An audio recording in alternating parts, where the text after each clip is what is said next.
Shalom semua. Mari Shalom. dengan sukacita. Salam kiri kanan. Shalom semuanya. Halo. Aku berjalan. Cek. Kita sembah Tuhan ya. Haleluya.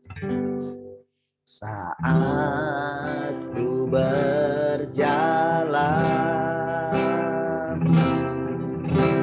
kasih-Mu menerangi langkahku. Takut, tak ku bimbang, karena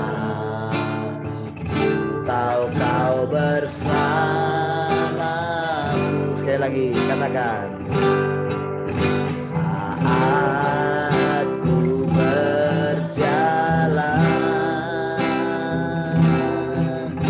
kasih-Mu menerangi langkahku. Takut, tak ku bimbang, karena tahu Kau bersamaku.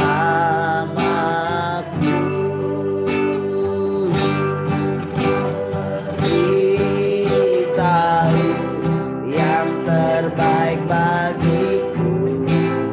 Kau lebih sanggup pulihkan hidupku.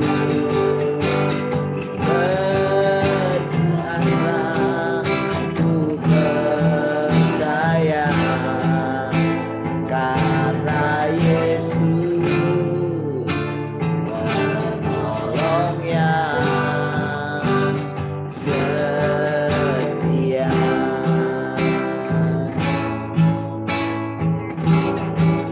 Saat ku berjalan, kasih-Mu menerangi langkahku. Takut, tak ku bimbang, karena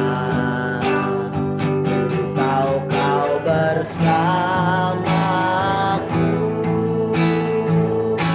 Kau lebih tahu yang terbaik bagiku. Kau lebih sanggup pulihkan hidupku. Berserah, ku percaya, karena Yesus menolong yang Kau lebih tahu, Kau lebih tahu yang terbaik bagiku.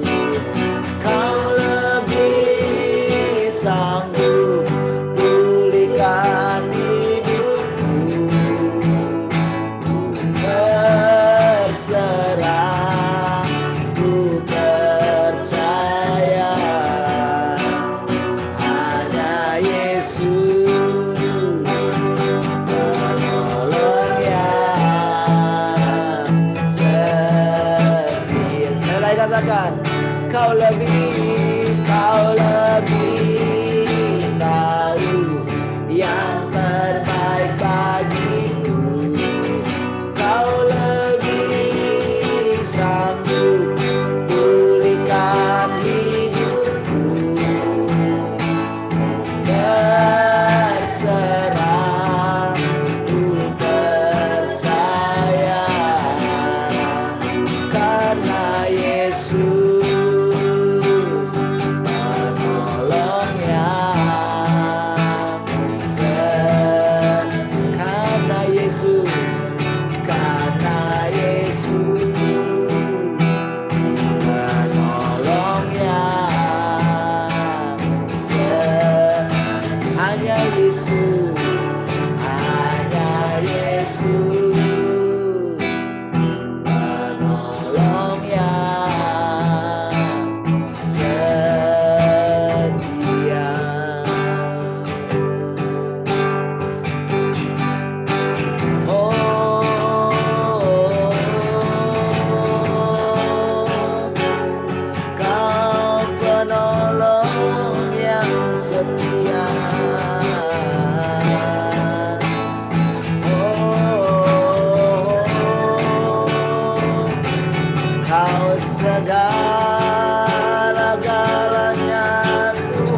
seperti rusa yang haus.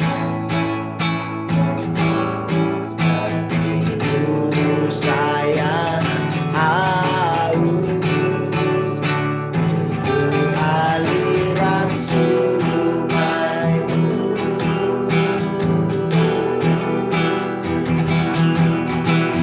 Hatiku tak tahan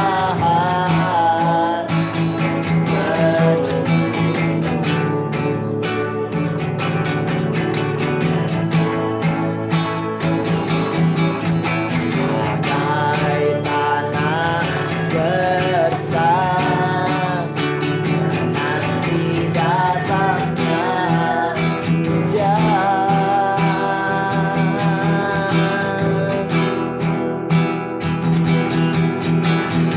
Begitu pun jiwaku, Tuhan,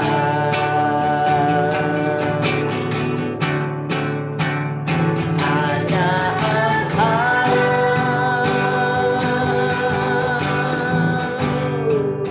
pribadi yang menenang hatiku. Tiada yang tersembunyi bagimu.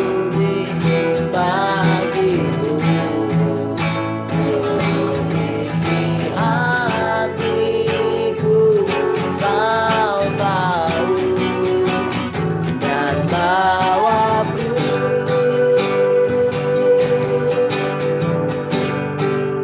untuk lebih dekat lagi padamu. Tinggal dalam indahnya dekapan, dan hanya Engkau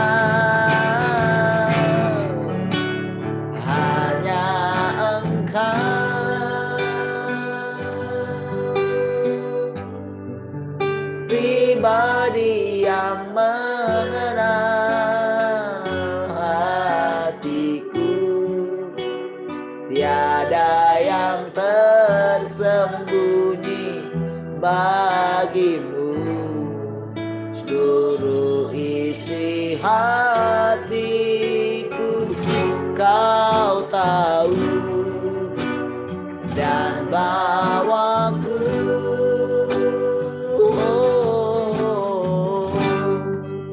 untuk lebih dekat lagi padamu. Tinggal dalam indahnya dekapan kasih-Mu. Tinggal dalam indahnya dekapan. Tinggal dalam indahnya. Sekali lagi katakan tinggal dalam indahnya dekapan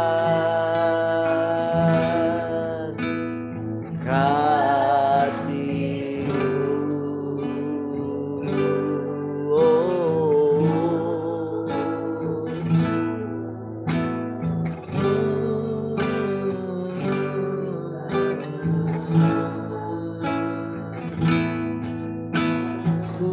nikmati keindahan dan keagungan-Mu, oh Tuhan. Ku nikmati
ku nikmati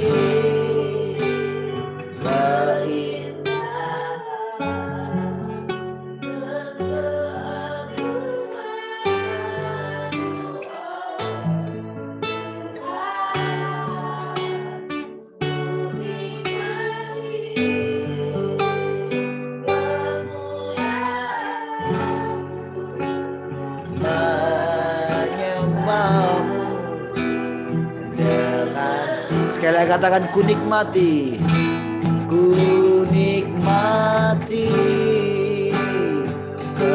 keindahan dan keagungan-Mu, oh Tuhan. Ku nikmati kemuliaan-Mu, menyembah-Mu dengan segenap hatiku.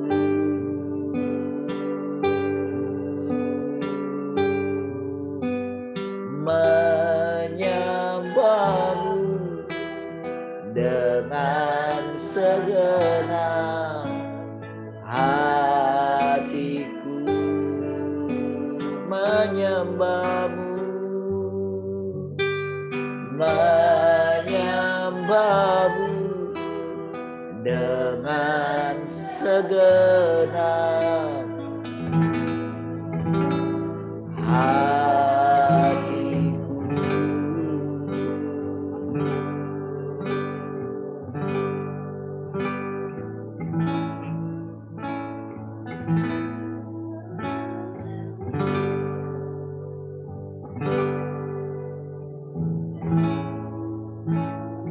Kau bawa kami berjalan bersama-Mu. Kau mengajari kami bagaimana beriman padamu.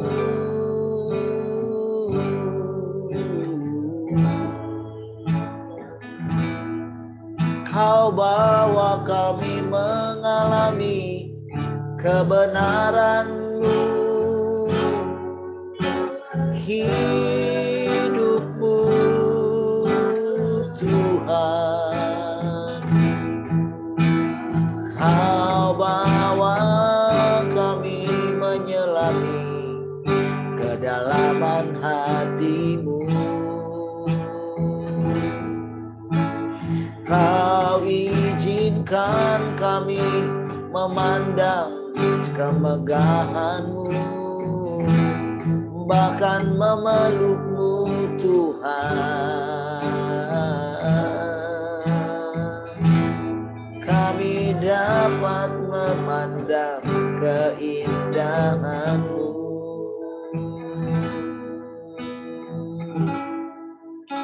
Ku pandang wajah-Mu dan berseru pertolongan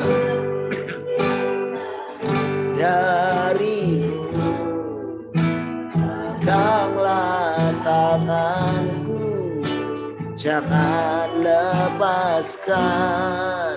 Kaulah harapan dalam hidup. Pandang wajah-Mu dan berseru pertolongan datang dari-Mu. Peganglah tanganku, jangan lepaskan. Kaulah harapan dalam, sekali lagi katakan, ku pandang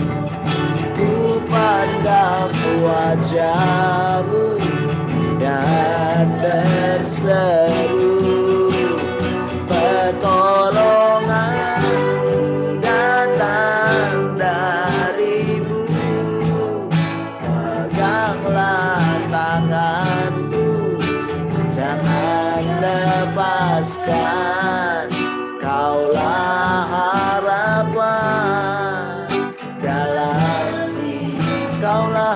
harapan, Kaulah harapan dalam hidup. Kaulah harapan, Kaulah harapan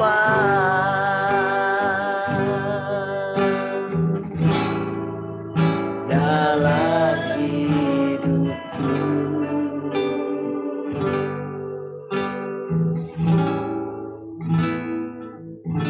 Kasih Tuhan, kami bersyukur kami boleh menikmati Engkau. Terima kasih buat persekutuan ini Tuhan. Kami bersyukur kami boleh tenggelam di dalam kasih. Terima kasih Tuhan. Kami bersyukur untuk setiap perkataan-perkataan. Terpujilah Engkau Tuhan.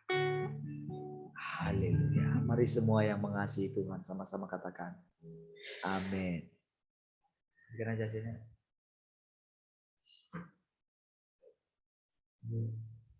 Baik, Tuhan, shalom semua.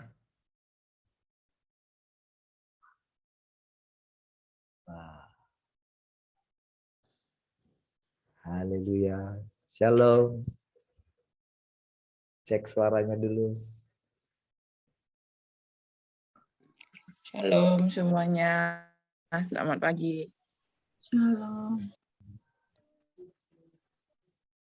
Sehatkah semua? Puji Tuhan, Pak. Puji Tuhan, sehat gitu. Puji Tuhannya sehat ya.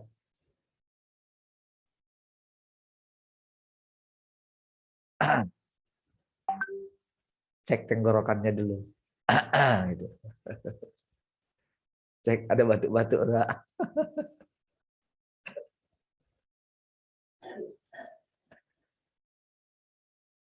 Haleluya. Shalom. Dan tulang glory shalom.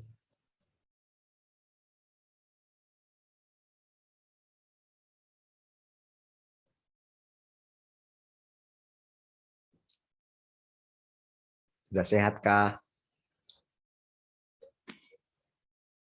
Sudah lebih sehatkah? Wah, dari ketawanya kayaknya sudah lebih sehat.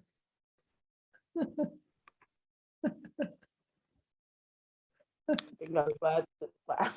Oh, si batuk. Batuknya masih ada. Masih ada ya. Baik, puji Tuhan. Mak Yeye gimana?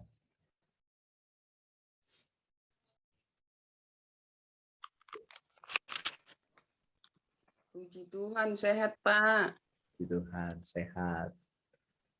Arta gimana? Bu Arta gimana? Sehatkah? Sehat Pak, tapi nggak tahu tenggorokanku ini kering. Macam amandel. Kenapa? Macam amandel. Oh, baiklah.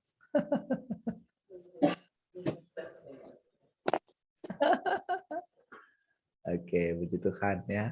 Siapa lagi? Kalau Henny sehat kali kah? Minggu lalu itu kena Pak. Minggu lalu itu saya demam, asam lambungnya naik. Hari Minggu ya, minggu lalu. Ya, minggu lalu. Minggu, Senin, Selasa. Ya, Minggu, Senin, Selasa 3 hari. 3 hari ya. Yang kayak dibilangin itu, kayak Oh. dibilangin itu Pak, yang meriang, kayak kena pukul itu. Oh. Tapi saya karena asam lambungnya naik gitu. Iya kan pasti berhubungan. Terus ya minuman juga satu dengan yang lain sih.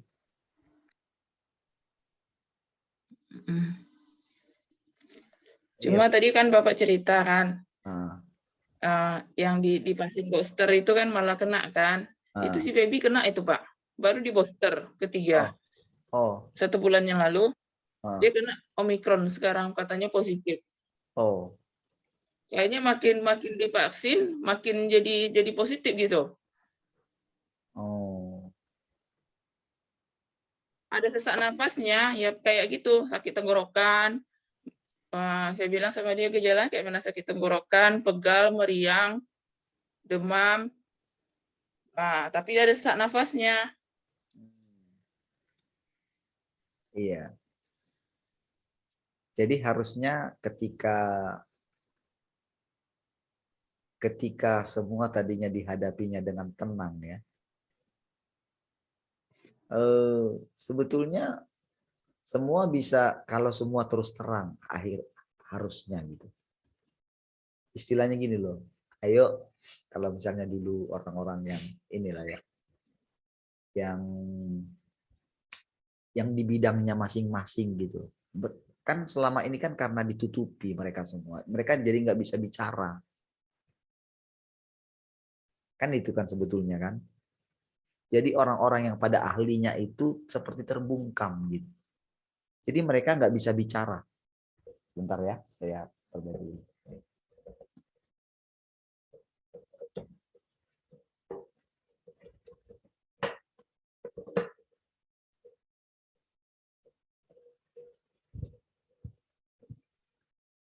Itu yang terjadi sebetulnya. Karena kan sekarang boleh kita bilang kan juga yang tidak divaksin juga kan boleh mengalami juga gitu. Tapi ternyata ya sama saja keadaannya, kuatnya sama gitu.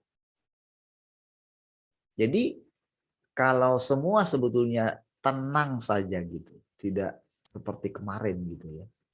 Kalau semua orang di hadirat Tuhan gitu, mencari Tuhan itu kan mencari kebenaran gitu. Ketika tenang kita, pikiran jadi jernih. Pikiran jernih jadi kita pun jadi tenang gitu. Jadi kalau kita lihat sekarang, kalau kita mau jujur, kalau mungkin dicek juga semua ya, kalau semua pada dicek gitu, kalau seperti dulu misalnya diterapkan lagi, dikit-dikit semua cek gitu kan, di mana-mana dilakukan random gitu kan, di pasar-pasar, ya pasti meningkat lagi. Tapi kan semua kan sebetulnya kan semua pada tahu alatnya tidak jujur, kan gitu kan sebetulnya. Penemunya saja bilang alatnya tidak jujur. Enggak lah, ini bukan dipakai untuk menentukan apakah seseorang itu kena. Bukan. Yang menentukan itu tetap adalah dokter harusnya melalui observasi. Tetapi kan orang-orang yang di dalamnya kan bukan lagi orang kesehatan kan.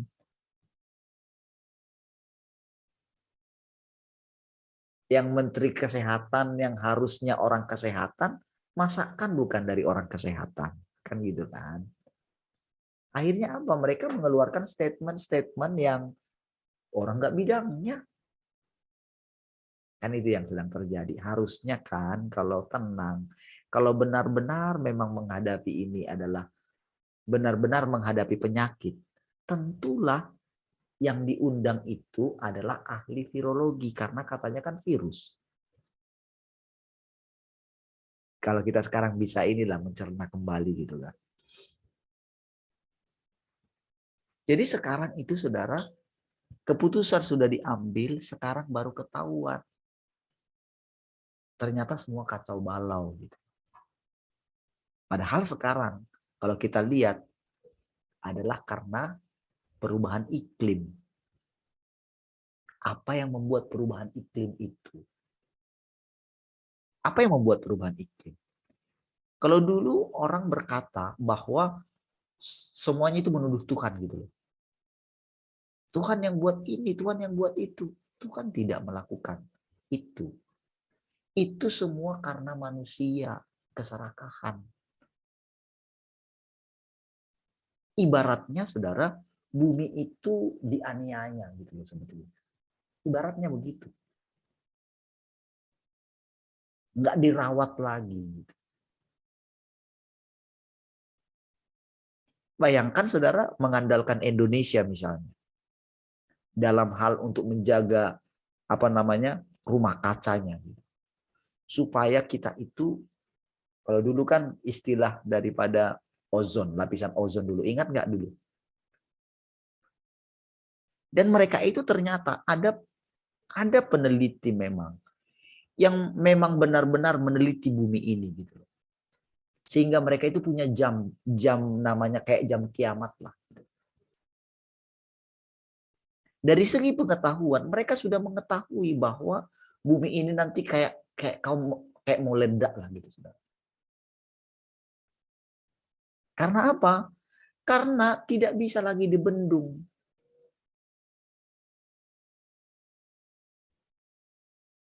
Jadi sebetulnya badan-badan misalnya apa namanya itu ya, yang untuk menghijaukan bumi kembali, mereka itu melakukan penelitian, tapi saudara, semua terjebak karena keserakahan. Jadi semuanya alasannya itu sehingga membuat, misalnya ketika membuat seperti keputusan-keputusan yang sangat vital gitu. Yang sangat vital di bangsa kita misalnya ketika pindah itu alasannya itu katanya supaya hijau segala macam ditata lagi.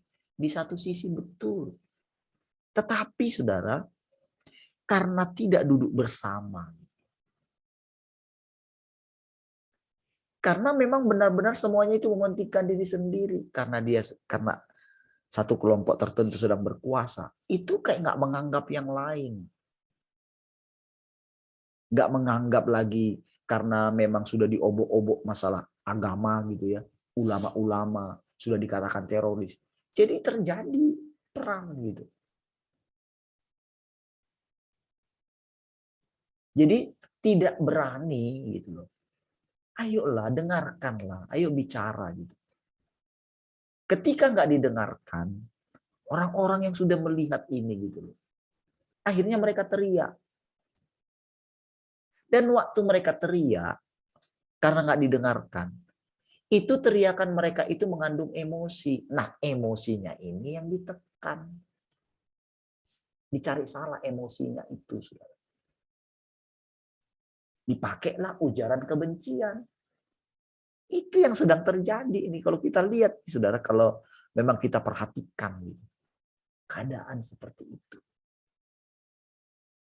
Padahal, saudara, kalau bisa semua tenang duduk di kaki Tuhan. Gitu. Menyadari semua kesalahan masing-masing. Gitu. Duduk di kaki Tuhan dengan tenang.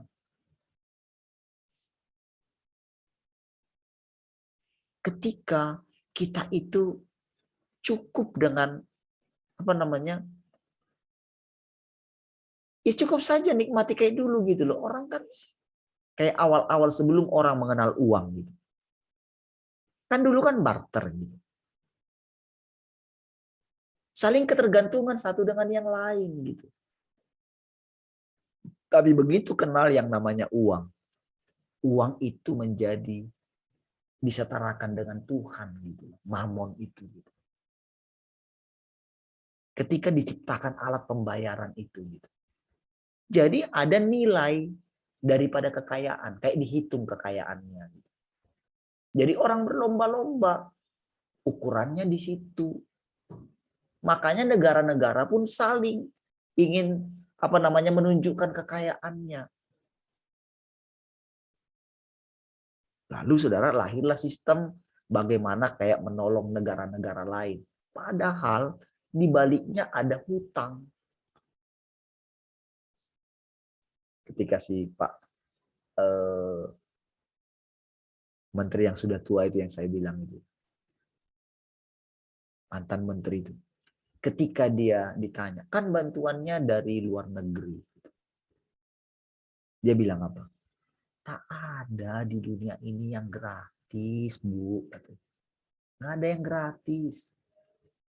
Kan kalau orang yang tua seperti itu ngomong, kan dia pastikan, apalagi dia ya menteri, termasuk ya negarawan juga. Kan orang-orang ini kan kenapa mereka bisa ditempatkan di posisi itu kan karena kebijaksanaan toh. Kenapa mereka diwawancarai? Karena kan pasti mereka generasi muda ini minta gitu. Karena kan mereka tahu, mereka cari orang-orang siapa sih yang benar-benar masih murni. Kan begitu kan. Berbicaralah orang-orang ini. Jadi ketika mereka bicara itu, saudara, meneduhkan suasananya. Gitu. Tetapi kita tahu memang, saudara, itu sudah terlanjur kacau. Dan itulah dunia, saudara. Jadi kita nggak bisa pungkiri, itulah dunia. Dan ketika kita diizinkan, ya teman-teman, diizinkan mengalami sakit, mengalami kelemahan tubuh, ya kalau dicek, ya memang itu.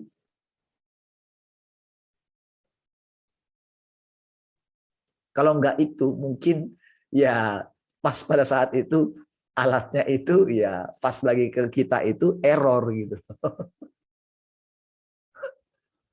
Tapi kalau lihat yang sebelumnya, pastilah. Makanya kan ada istilah OTG, orang tanpa gejala.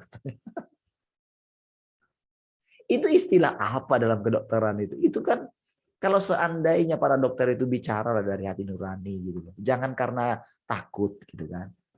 Tapi sekarang kan orang nggak bisa lagi menyampaikan. Sudah dibungkam. Dibungkam lewat media. Bicara yang sesungguhnya. Kalau mereka bicara, mana ada pernah istilah OTG? Tak ada. Dari dulu nggak ada pernah istilah itu. Tapi demi membenarkan hasil daripada alat itu, alat-alat ngetes itu, PCR dan berbagai macam. Kan sudah jelas dari apa yang pertama sebelum PCR, sebelum antigen ada rapid ya kan? Rapid test itu yang hanya pakai darah itu. Kenapa diganti? Karena kan nggak akurat. Orang ngomong nggak akurat. Ganti dengan ini, ganti dengan itu. Lalu mulailah banyak berita. Mulai dimunculkan berita itu. Lama-lama kan itu mempengaruhi.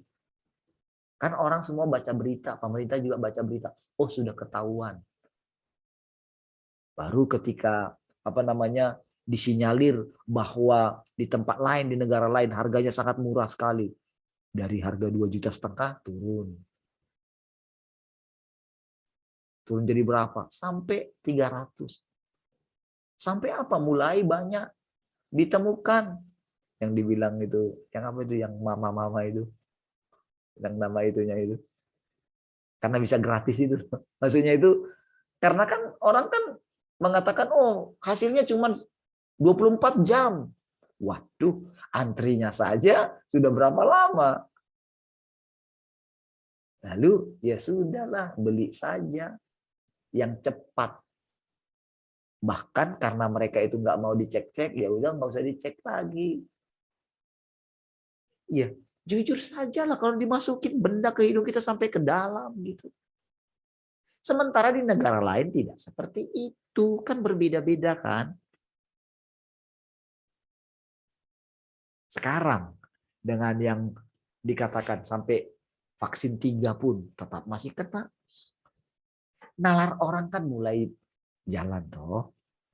Mulai sadar gitu. Jangan-jangan berarti selama ini salah. Mulai kan orang kan berkurang kan. Mulai istilahnya walaupun ditawarkan yang booster, mulai orang tidak percaya lagi kan. Ada yang mengatakan aku nggak mau lagi terima.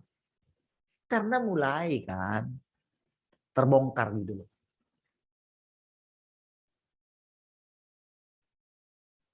Tetapi ada tetap yang malah karena memang ukurannya tergantung orang itu nggak mau cari Tuhan. Para hamba Tuhan harusnya sudah sadar gitu.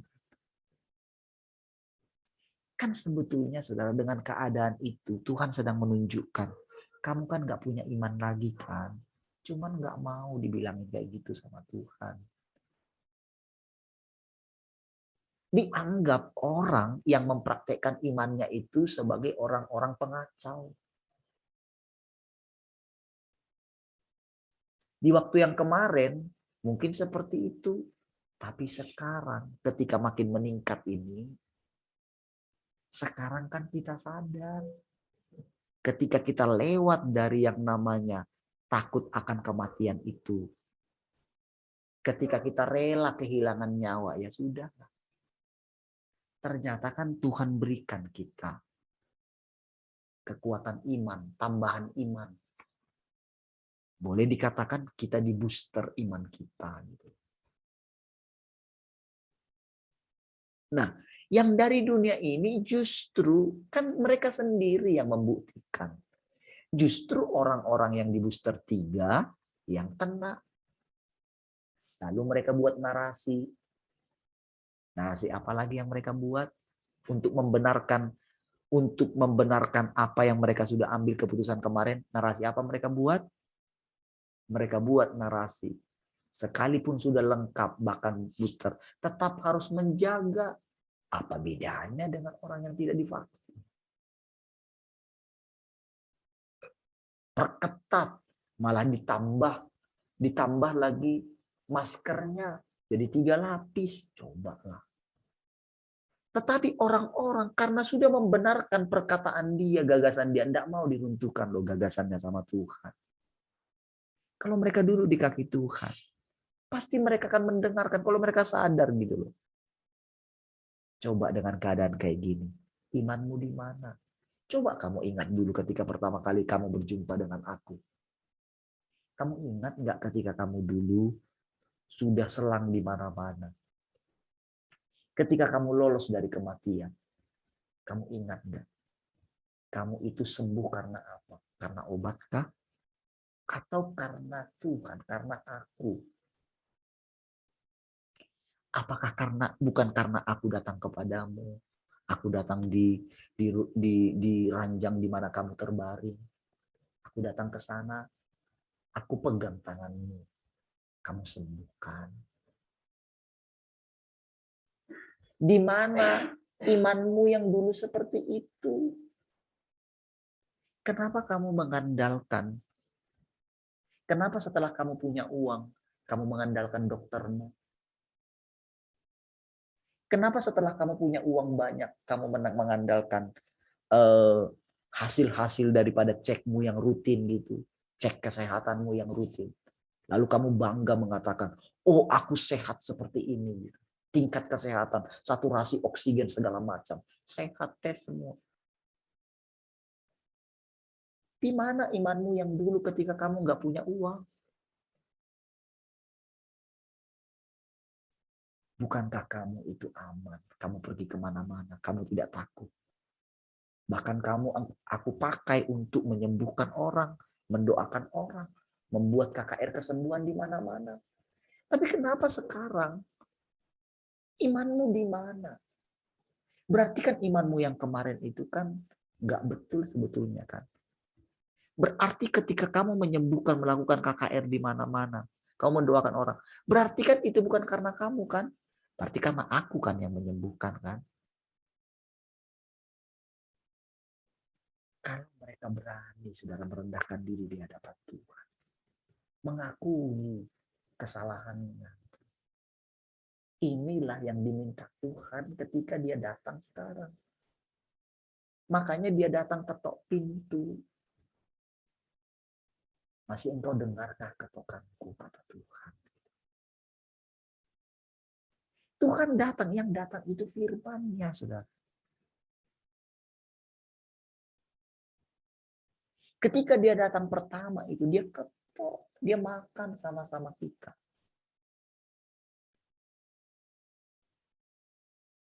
Dia ngomong dari hati ke hati sama kita. Ketika dia ngomong itu, saudara, dia baik gitu loh. Tetapi sekarang gini ya, sekarang perjalanan dimulai dalam zaman yang baru. Di zaman yang baru ini, nak, kalau dia mau ngomong ya, secara pelan-pelan. Di zaman yang baru ini, nak, nggak boleh lagi ada kemunafikan, katanya gitu.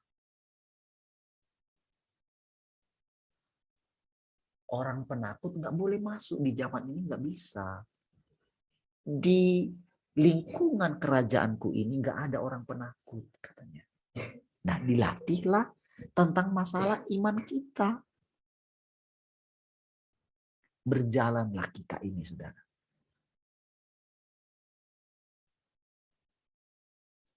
Nah, pasti kita berjalan di lembah bayang-bayang maut. Orang-orang yang mengintimidasi kita. Coba ketika kamu diintimidasi seperti itu. Ayo, coba cek. Kamu lebih takut kepada orang yang mengintimidasi kamu atau kepadaku? Apa yang muncul dari dirimu? Engkau takut dianiaya kah? Coba cek dalam hatimu. Ketika engkau mendengarkan firman yang tidak sesuai dengan gagasanmu, coba cek. Apakah engkau langsung menolak? Menolak. Kan karena engkau punya gagasan, kau terlalu sempit. Aku itu luas. Dan kalaupun engkau sudah sempurna, okelah kamu sempurna. Tuhan bilang ya, sama seperti aku sempurna. Tetapi, bukankah engkau terikat dengan orang-orang yang tidak sempurna? Sedangkan aku saja turun. Aku tahu kerusakan manusia. Engkau kan masih ingat dulu kerusakanmu kan bagaimana? Makanya dia ajak kita orang-orang. Jadi orang-orang kudus yang turun itu, saudara, itu adalah orang-orang yang sudah sempurna. Tapi kan kesempurnaan itu kan ukurannya Tuhan. Kan karena dia katakan, hendaklah kamu sempurna, maka kita sempurna. Nah, kapan kita mendengarkan perkataan itu? Ketika kita sudah melewati ujian dan hajaran. Kan dengan ujian dan hajaran itu kan kita bisa melihat diri kita. Oh, ternyata kita masih takut mati.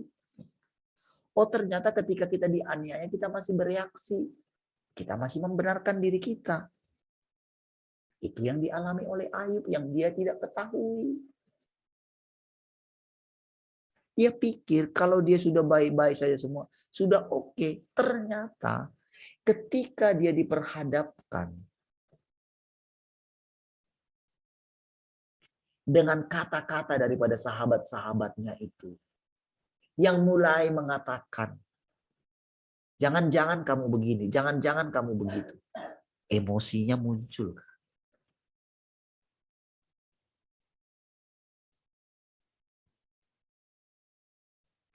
Kan karena perkataan teman-temannya itu kan yang membuat dia itu tersingkap kan. Tadinya saudara, ketika semua penderitaan itu saudara, dia itu boleh loh itu bertahan.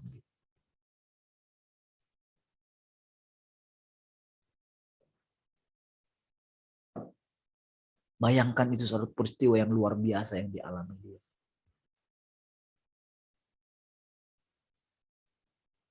Bayangkan tiba-tiba hilang lenyap semua. Dalam waktu yang sangat singkat, siapa di bumi ini yang pernah mengalami seperti itu?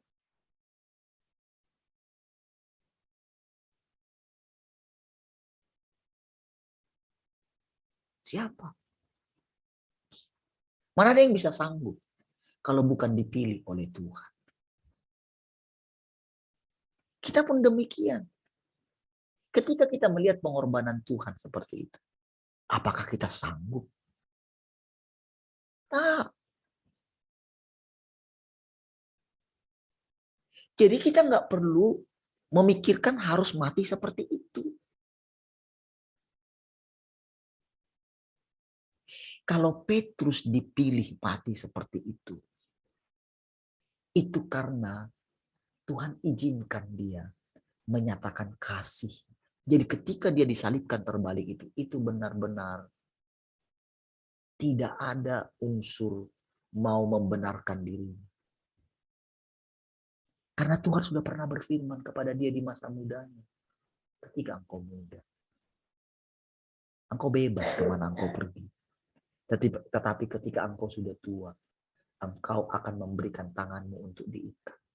Dan engkau akan dibawa ke tempat yang tidak engkau kehendaki.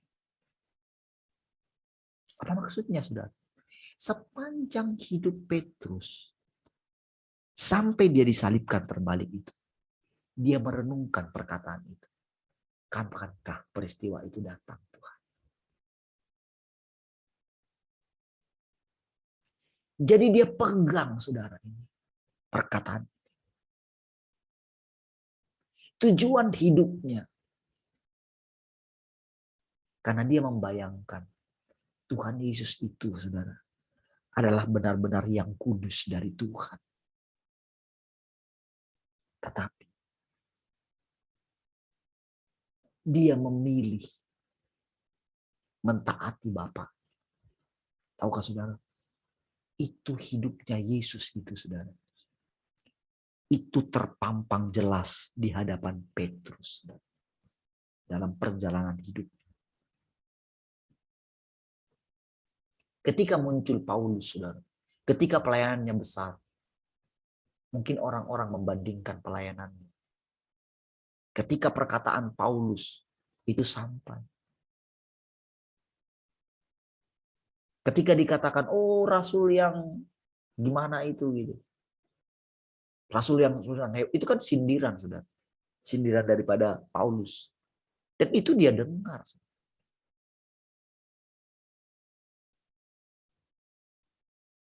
Mungkin dalam hatinya, mungkin orang-orang pikir saya karena saya nggak pergi lagi. Oh, Paulus itu sudah terkenal, saudara.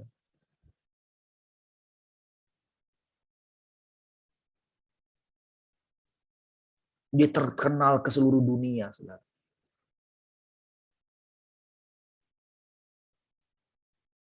Bagaimana hatinya? Bergeming nggak hatinya Petrus? Firman yang diterima oleh Paulus sebagai pegangannya dia. Sampai akhir hidupnya, ketika dia sampai, benar-benar saudara dia menikmati penyaliban itu. Benar-benar dia mengerti apa kata ampunilah mereka karena mereka tidak tahu apa yang mereka perbuat. Itu perkataan itu dalam sekali. Dan kedalamannya, kenikmatan daripada firman itu hanya ketika kita rasakan. Kenikmatan satu firman, kenikmatan satu makanan, salah satu gambarannya. Siapa yang bisa menjelaskan detail daripada satu makanan? Adalah para kuliner-kuliner. Mereka yang bisa menikmati. Sama, saudara. Di dalam firman juga makanan itu sampai Daud berkata, itu seperti tetesan madu murni, katanya, di langit-langitku, katanya.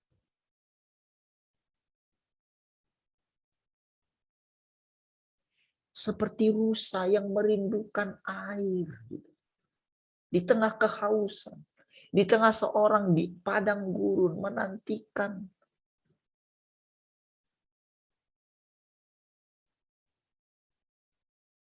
orang-orang yang menantikan Tuhan. Ketika dalam posisi sangat haus sekali, ketika kita minum, saudara, kita nikmati benar aliran air yang murni itu masuk ke dalam seluruh tubuh kita. Ketika kita lapar. Bukankah semua makanan jadi enak, saudara?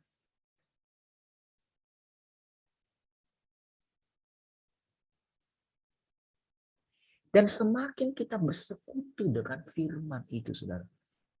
Saudara, rasanya, saudara, kata-kata yang sama, firman yang sama, itu memiliki tingkat yang bertingkat-tingkat.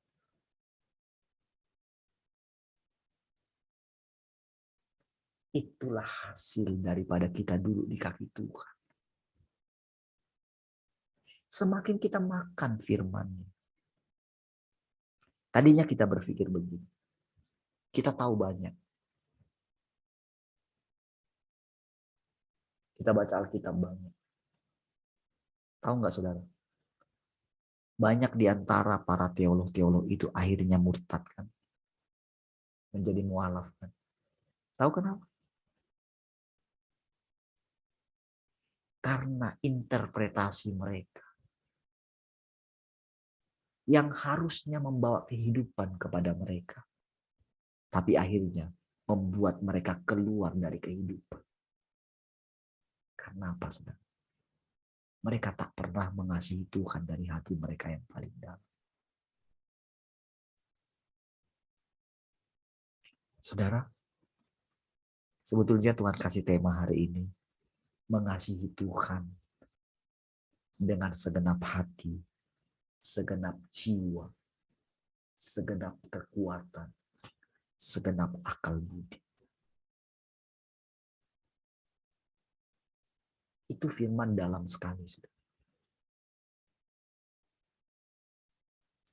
Itulah hari-hari yang kita lewati. Kita pikir, saudara, kita dengan begitu kita bermasalahkah? Ini saya? Jelaskah? Suaranya agak gimana kah? Oke ya, karena tiba-tiba unstable ya.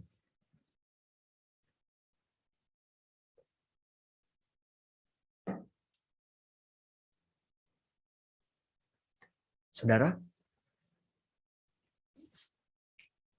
kita pikir, saudara, ketika kita banyaknya pengetahuan kita, banyaknya firman yang kita ketahui, mau dengan firman Tuhan yang maha kuasa, ada banyak di antara orang-orang di kelompok itu harus dinasihati lagi sama firman Tuhan berikut. Jangan kamu berpikir setelah kamu baca semua, kamu berkata, kok tak ada pekerjaan Roh Kudus saya alami? Padahal saya sudah baca semua. Kok saya nggak melihat Tuhan?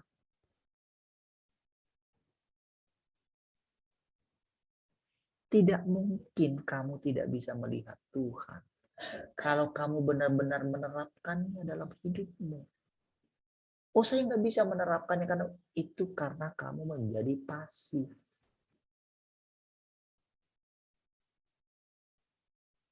Kamu tidak melakukan hal-hal yang kecil. Kamu tidak setia dalam perkara kecil. Hatimu ada di mana? Tingkat ketergantunganmu kepadaku itu makin lama makin berkurang. Bukankah itu kita alami dulu, saudara? Dulu kita bernyala-nyala, dulu kita semangat. Saudara, itu ketika saya lihat ini kita ya, Zoom-nya kita ya, di YouTube ya. Itu ada satu ini saya, ini kok viewersnya sampai 84 ya. Yang nonton sampai, kalau yang lain, kalau yang sekarang kan tinggal sedikit. Paling banyak 10. Terakhir ini. Saya perhatikan gitu. Berarti ya itu pertumbuhan daripada subscribernya itu, saudara. Itu ya nambah 1 berapa lama gitu ya. Tahu nggak di yang 84 itu, saya coba lihat. Itu September 2021. Ya.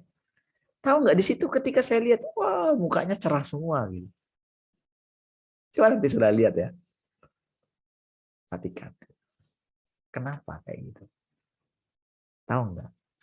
Jadi Tuhan itu dia datang kayak membuat kita sukacita. Suasananya itu wah enak sekali, akrab sekali. Dan saya perhatikan mukanya masing-masing, wah ceria semua.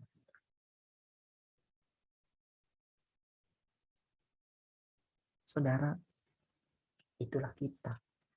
Itulah manusia. Ketika kita itu dalam suasana seperti itu, kita lupa dengan orang-orang di luar kita.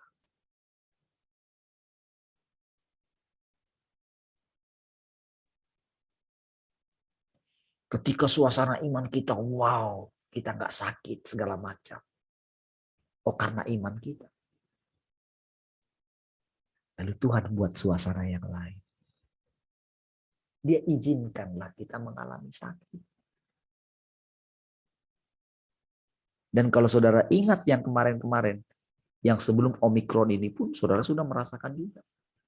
Persis seperti yang dialami orang-orang yang kena COVID itu. Yang varian Delta pun, yang katanya, wow luar biasa.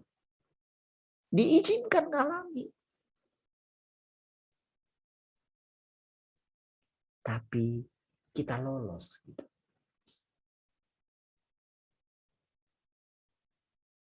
Nah, kalau saya bisa terus bicara kepada saudara, berarti kan anugerah Tuhan juga kan. Kemarin juga saya mengalami, tetapi tidak terganggu saya menyampaikan tiap pagi. Berarti itu anugerah kan. Ada satu pelajaran yang diajarkan Tuhan kepada saya tentang masalah iman. Jadi ada iman dari diri kita sendiri, ada yang imannya sombong,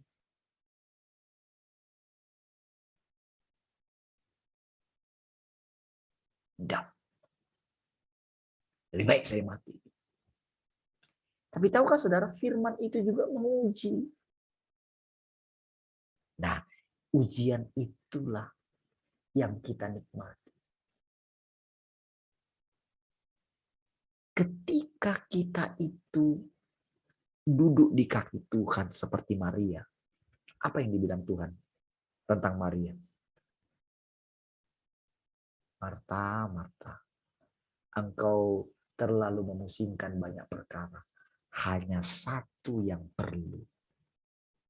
Dan Maria sudah memilihnya. Dan tidak seorang pun mengambil itu daripadanya. Wow. Dengan semua peristiwa-peristiwa yang terjadi dalam hidup kita. Apa saja. Ketika kita mengerti bagaimana caranya duduk di kaki Tuhan. Seperti Maria. Seperti Petrus. Sisa hidupnya. Dia pakai untuk duduk di kaki Tuhan. Puji Tuhan, saudara. Ketika tulisannya hanya sedikit saja dalam Alkitab. Tetapi ketika di sorga, ketika dia berjumpa dengan Paulus itu, ketika dia lihat surat-suratnya lebih banyak di dalam Alkitab. Tahukah saudara? Ketika dia menemukan kesalahan-kesalahan daripada perkataannya yang menyesatkan orang-orang percaya. Dia mau tarik bagaimana, saudara? Sudah tersebar. Alkitablah yang paling laris seluruh dunia. Kitab yang paling laris seluruh dunia adalah Alkitab. Itu disebarkan mati-matian, saudara. Orang rela membagikan Alkitab, menyelundupkan Alkitab ke Cina. Bayangkan, saudara, bumi ini sudah penuh. Dicetak terus, saudara. Sama seperti sekarang, saudara. Ketika kita mengucapkan sesuatu, itu viral. Tahu rekam jejaknya semua.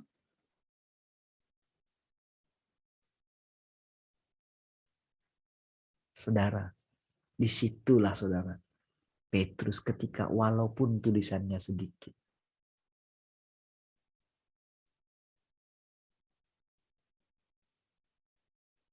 Mungkin waktu itu saudara, wow Paulus, wow pengen dia ini. Ternyata semua nasihat-nasihatnya itu sudah dibuat orang menjadi firman Tuhan. Padahal tahukah saudara? Itu masih jauh sekali daripada apa yang dimaksudkan oleh Tuhan. Orang tidak bisa melihat bahwa banyak sekali gagasan-gagasan daripada ambisi daripada Paulus yang tidak sesuai dengan yang dimaksudkan oleh Tuhan.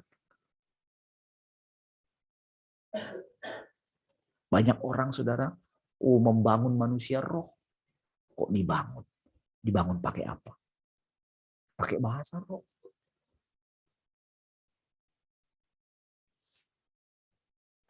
Hasilnya apa? Hasilnya imannya yang apa, saudara?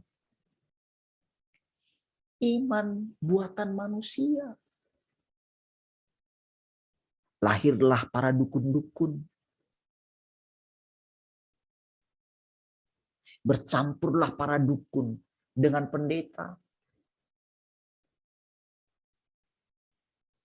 Dibiarkanlah para dukun-dukun ini berkhotbah, mengambil panggung, mengambil mimbar. Lalu mereka menyesatkan banyak sekali orang. Dengan apa? Dengan ilmu sihirnya. Lalu dimasukkanlah orang-orang yang dulu terlibat dengan gereja setan. Mereka khotbah di gereja-gereja. Karena apa? Para pendeta-pendeta tidak punya sesuatu lagi. Dan para jemaat lebih mendengarkan kesaksian orang-orang yang wah ini. Makin sesatlah.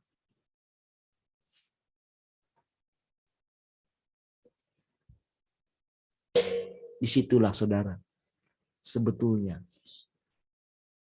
binatang itu sudah berdiri di ambang bait suci.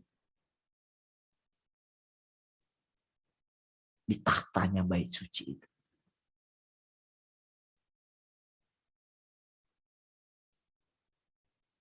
Tapi saudara, orang yang akhir zaman sekarang, saudara, kita pasti akan terangkat dulu. Nanti akan muncul antikris itu, benar-benar muncul di bait suci. Sehingga tidak ada nih orang yang orang itu masih menonjolkan dirinya, walaupun benar mungkin yang dikatakannya semua betul, tapi unsur menonjolkan dirinya itu, saudara. Dan ketika pengikutnya banyak, dia pikir dia sudah benar.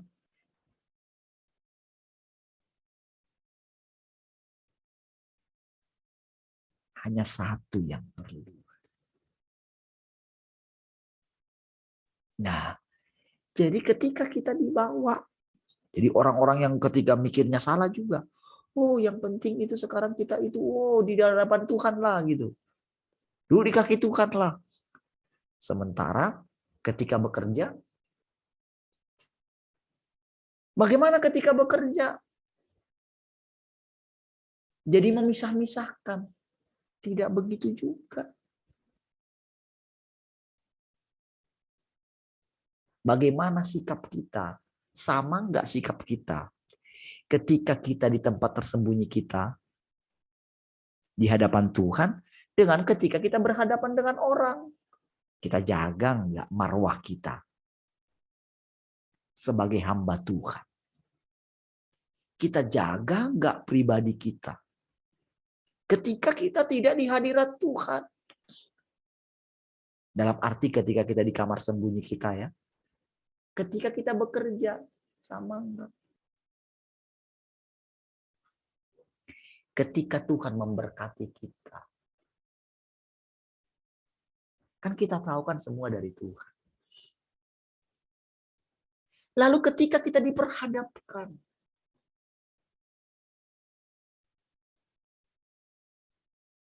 dengan orang yang kekurangan. Coba sikap kita gimana?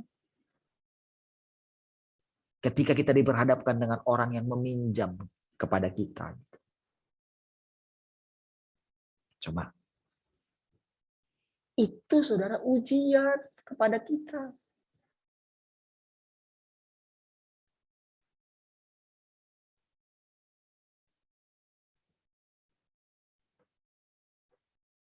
Benarkah Kamu bertanggung jawab terhadap yang kuberikan kepadamu. Benarkah kamu mengatakan itu daripadaku? Ketika diuji kepada kita bagaimana? Ketika kita diuji ya dengan orang-orang yang mengalami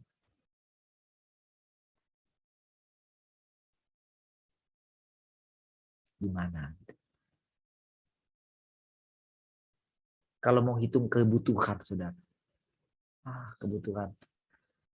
Saudara tahu kan nilai daripada uang 5 juta berapa sih? Dan ketika sekarang kalau kita lihat ya, bergantian orang-orang yang berduka gitu. Coba gimana?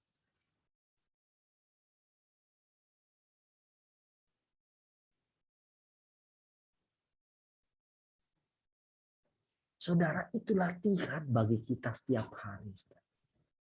Benarkah kita mengasihi Tuhan dimanapun kita berada? Dalam situasi apapun. Bisakah kita menjaga marwah kita? Benar-benar Tuhan ada dalam kita. Itulah kedalaman perkataan, kasihilah Tuhan Allah dengan segenap hati, dengan segenap akal budi, pikiran. Ketika kita melihat negatif orang lain, kan ketika sekarang ini saudara, kan Tuhan menyatakan semua. Tapi bayangkan, itu kan saya ketahui. Tapi hanya Tuhan yang bisa menghakimi. Tapi bukan berarti kalau seperti itu, saya nggak boleh menyatakan kebenaran. Kalau saya pasif, maka mau apapun yang saudara buat, tidak akan berani saya singgung. Itulah orang yang pasif. Tetapi dalam hal yang sama ketika saya bicara, ketika muncul emosi saya masalah di hadapan Tuhan. Karena ketika Tuhan berfirman, Tuhan tidak emosi.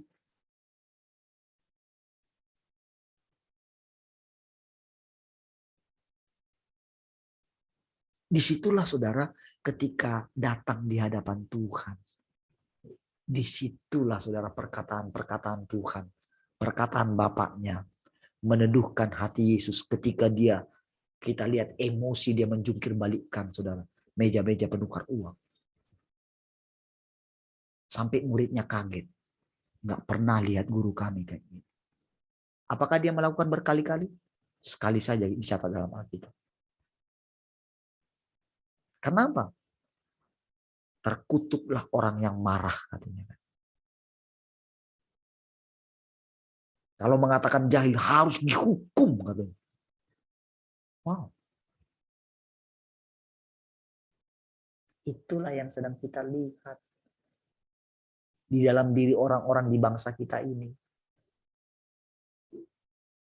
Ketika harus dihukum hanya karena masalah ujaran kebencian yang karena emosinya muncul. Tapi bagaimana mau dibilang, saudara? Dia nggak bisa tahan dong dengan melihat itu, saudara.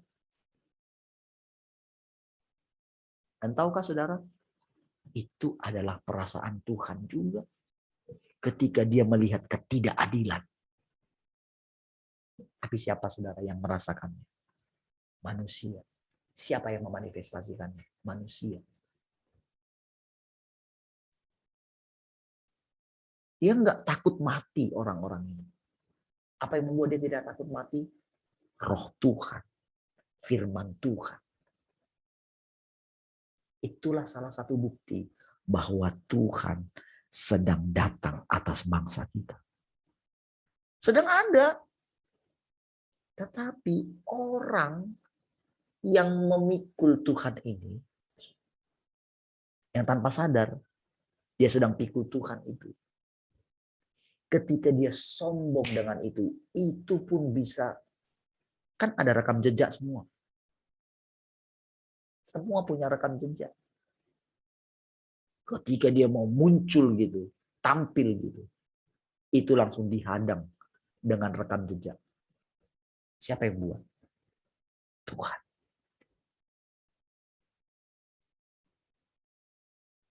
Firman Tuhan ini yang sedang kita lihat, saudara. Sama. Saudara ketika melihat kekurangan saya, aduh. Tinggal bisa lihat.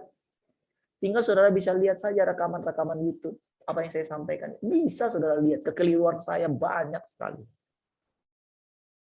Tetapi saudara,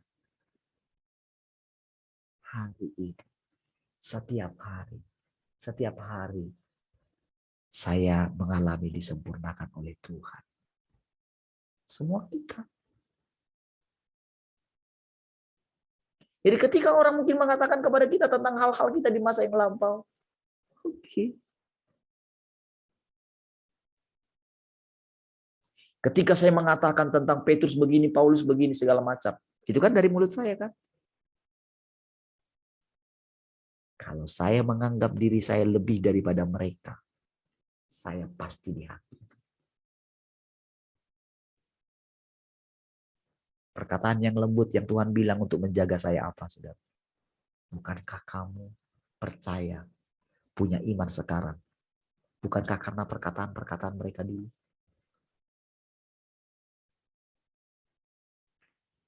Jadi saudara, gak ada unsur di dalam diri kita ketika kita itu duduk di kaki Tuhan. Hati kita diterangi, saudara. Karena apa? Ditunjukkan supaya kita itu nggak pernah merasa diri kita sudah lebih. Ketika waktu Tuhan pisahkan saya daripada teman-teman saya, pada waktu itu, saudara, kalian nggak ngerti. Tapi saudara, siapa yang buat itu? Bukankah Tuhan yang bawa saya keluar? Bukankah anugerah? Kalau saya boleh melewati, kami boleh melewati 13 tahun ini. Bukankah itu anugerah? Bukankah dulu orang-orang yang keluar dari sini, bukankah mereka punya banyak andil di dalam hidup saya? Banyak. Disitulah kembali kita dibawa dalam perjalanan ini. Sebentar kita dibawa ke belakang, sebentar kita ke depan. Ketika berat, dia hibur kita. Ketika penyembahan pagi ini, saudara, kita boleh menikmati. Supaya apa? Kita boleh lagi dibawa. Karena dia tahu, saudara, kita nggak kuat memikul dunia ini. Karena dia punya pengalaman pahit. Yang sangat pahit, yang sangat berat. Memikul dunia ini. Sehingga kita diizinkan menikmati Tuhan dalam esensi yang paling dalam, yaitu kasih. Ku nikmati keindahan dan keagungan-Mu, oh Tuhan. Kita menikmati itu, hati kita teduh, kita beroleh kekuatan lagi untuk menjalani kehidupan kita ke depan. Baik, saudara, mari kita berdoa. Terima kasih Tuhan, kami bersyukur pagi hari ini buat setiap perkataan-perkataan yang sudah menguatkan kami, meneguhkan kami kembali. Terima kasih Tuhan. Mari kita berjalan lagi sepanjang hari ini. Datanglah kerajaan, jadilah kehendak-Mu di bumi seperti di surga. Haleluya. Mari semua yang mengasihi sama-sama katakan amin. Saudara, pengumuman nanti malam ya, kita yang ada di sini di Batam, kita